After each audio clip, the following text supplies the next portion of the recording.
What if everything you do is meaningless? You wake up, you brush your teeth, you scroll your phone, you go to work, you eat, you sleep, and then one day you die. Did life ever ask if this is what you wanted? Did the universe ever explain why any of it matters? What if I told you it doesn't? That every plan, every dream, every fear, every goal is suspended in a world that doesn't care? Welcome to the absurd truth about life, a world without meaning, without promises, without guarantees, and the strange, terrifying, exhilarating freedom that comes with realizing it. At first, this realization feels like a punch in the gut. It is sharp, sudden, undeniable. Your routines, your struggles, your ambitions, they shrink, collapse under the weight of this awareness.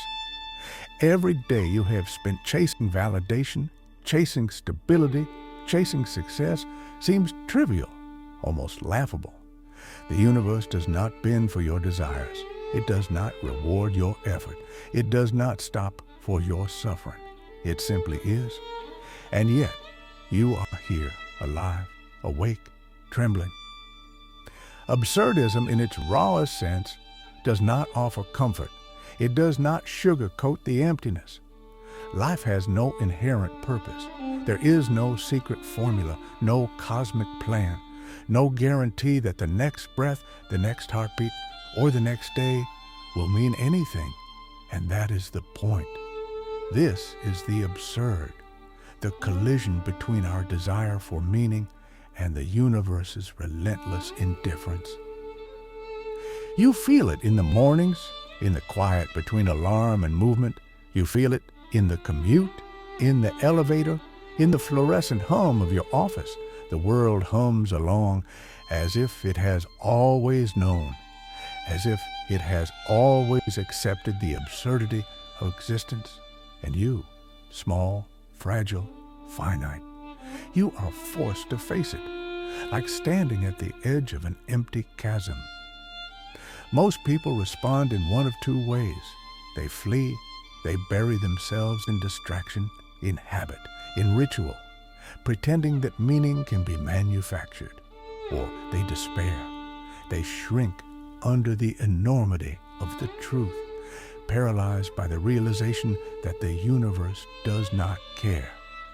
They wait for answers that never come, for significance that was never there, for meaning they cannot find. But absurdism asks a different question. Not what is the meaning, but what will you do with the absence of it? What will you do when you realize that the universe has no instruction manual, no moral guidance, no ultimate purpose for your life? The answer is the first step toward freedom.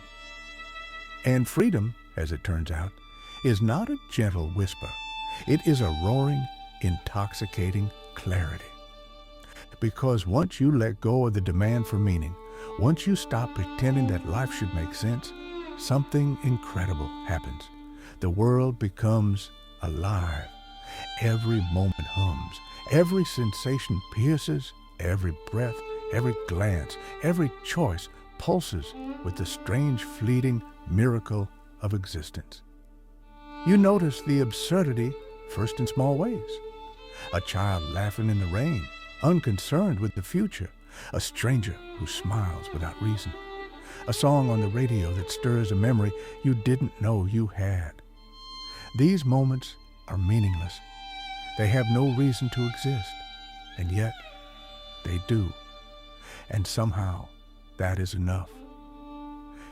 You begin to see your own life differently. The deadlines, the errands, the endless chase for success, they're all constructs, scaffolds erected by habit and fear. They're not life itself. Life is not the accumulation of tasks, achievements, or recognition. Life is the raw, immediate experience of being awake in a universe that doesn't care whether you are, and it is both terrifying and exhilarating. Sometimes the terror rises like a wave.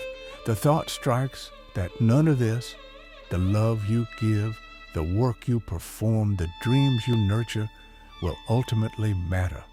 That your life, no matter how grand or ordinary, will be swallowed by time and indifference. You feel the absurdity like a cold wind, like standing naked on the edge of existence. But then, in that same terror, you feel the pulse of freedom. Because if nothing matters, if the universe grants no ultimate significance, then you're free to create your own. Every action, every choice, every fleeting thought becomes a canvas. Life is no longer a path dictated by expectation or fear. Life becomes art, movement, a dance with the absurd. You can laugh at it. You can embrace it. You can live it with audacity. And here lies the paradox. The absence of meaning is not a curse. It is the doorway to authenticity. The absurd does not crush, it liberates. You do not need answers from the universe. You do not need validation from the world. You need only awareness, courage, and the willingness to confront life as it is. Raw, fleeting, fragile, absurd. You begin to notice the beauty of the absurd in everyday life. A sunset that does not exist for anyone but you. A conversation that vanishes as quickly as it begins. A thought that arises and disappears, leaving only awareness. Life is composed entirely of these transient sparks, these meaningless miracles, and to truly see them, to truly inhabit them, is to awaken to existence itself. It is not easy. You stumble, you resist, you long for patterns, for assurances, for significance. But the more you confront the absurd, the more it begins to shape you. You learn to move with it, not against it, to embrace the fleeting, to revel in the meaningless, to find freedom in the void. And slowly a strange clarity emerges. The world, indifferent though it may be, becomes a playground of possibilities. Because now, every choice is yours. Every moment is yours. Every thought, every action, every laugh, every tear, you claim them fully, knowing that no higher authority assigns them value. You give your life the significance it lacked by daring to live it fully, without illusions, without compromise, without fear. The absurd does not end with despair. It begins with awakening. The moment you stop demanding that life should make sense, the moment you accept that it does not, you begin to live in a way that is electric, authentic, and terrifyingly free. You are no longer bound by expectation, no longer shackled by the universe's indifference. You are awake, you are alive, and that in itself is everything. And so you wake up tomorrow not to repeat, not to endure, but to inhabit. You wake up knowing that life offers no manual, no instruction, no ultimate reward, but that it is yours to embrace moment by fleeting moment. And in that embrace, absurd though it may be, you discover what philosophers have whispered for centuries. Freedom is born not from understanding, but from acceptance, not from meaning, but from the courage to live without it, the waking, the realization, the terror of understanding that nothing matters. And now, you do something strange. You don't turn away. You don't despair. You step forward. You lean into it. You make a choice to live anyway. This is what Camus called revolt. Not rage, not despair, not surrender. Revolt is the recognition of absurdity paired with the refusal to be crushed by it. The universe offers no guarantees, no meaning, no instruction manual. And yet, you persist. You breathe, you move, you think, you feel. You exist fully in a world that could not care less. At first, revolt is quiet, a flicker of awareness in the mundane. You notice the absurdity of the office, the grocery line, the traffic jam. You see the same routines everyone follows, pretending they are sacred, pretending they matter, and you laugh, not mockingly, not bitterly, but because the absurdity is so pure, so obvious, so magnificent in its simplicity. Everywhere you look, the absurd smiles back at you.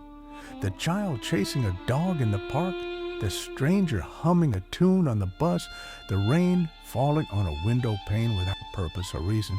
These moments are meaningless, and that is exactly why they are brilliant. They exist without permission. They exist without explanation. They exist. You begin to live differently, not because you have discovered some grand secret, not because you have uncovered hidden meaning, but because the absence of meaning gives you power. If nothing is predetermined, if no one assigns value to your existence, then you alone are free to assign it. You alone can decide what matters to you, what sparks life in your veins, what brings a fleeting sense of triumph, joy, or satisfaction. The revolt grows bolder. You notice the absurdity in your own habits, your own routines, your own fears. You have chased approval, security, recognition, love, validation, as if they could give life weight. And now, stripped of expectation, stripped of external obligation, you find something extraordinary. Delight. Delight in the simple act of being. Delight in movement, thought, sensation, awareness. Delight in absurdity itself. Sometimes you laugh so hard it hurts. Sometimes you cry because it's beautiful and terrifying at the same time. Sometimes you sit in silence and realize the universe has no intention of making sense. And that is precisely what allows you to taste existence in all its richness. Every sensation is amplified. Every choice is sharper. Every encounter hums with vitality.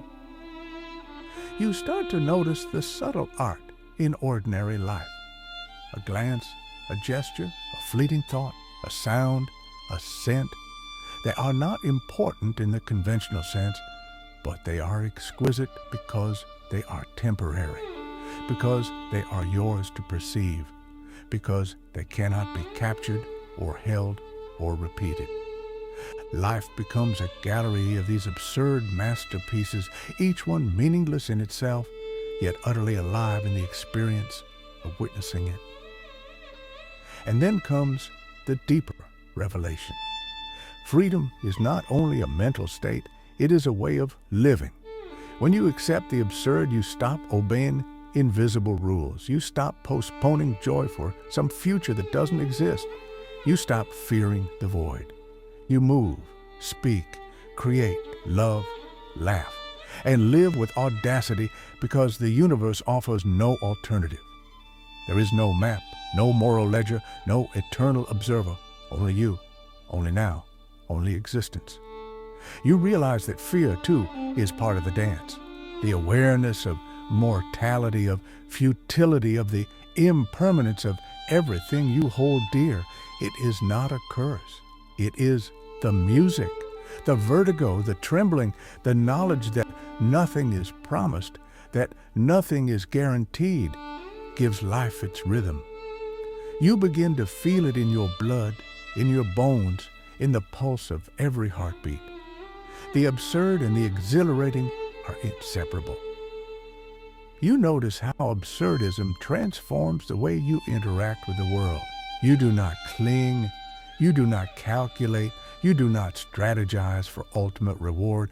You love boldly because attachment is ephemeral. You speak honestly because words are fleeting sparks. You move deliberately because your body is finite. You engage with life fully, recklessly, without pretense. And in that engagement, something extraordinary happens. You feel alive in a way you never could under the illusion of meaning. The beauty of revolt is that it does not eliminate struggle. It recontextualizes it. Work is still tiring. Love still hurts. Death is still inevitable. But the weight of expectation, the terror of seeking cosmic significance, the anxiety over whether life matters, all of that falls away, and in its place emerges presence, attention, vitality, and the sheer thrill of being awake. You begin to notice the humor in the absurd. Life is a cosmic joke, yes, but you're laughing from inside the punchline. The errands, the meetings, the trivial ambitions, the unending parade of human concern, they are ridiculous, and yet they are magnificent because they are yours to experience. Because even in absurdity, you are free to dance, to move, to breathe, to exist fully. And sometimes you stop entirely. You sit with the absurd. You let it wash over you. You feel your own finitude, your own fragility, your own impermanence. And in that quiet, trembling awareness, something like serenity arrives.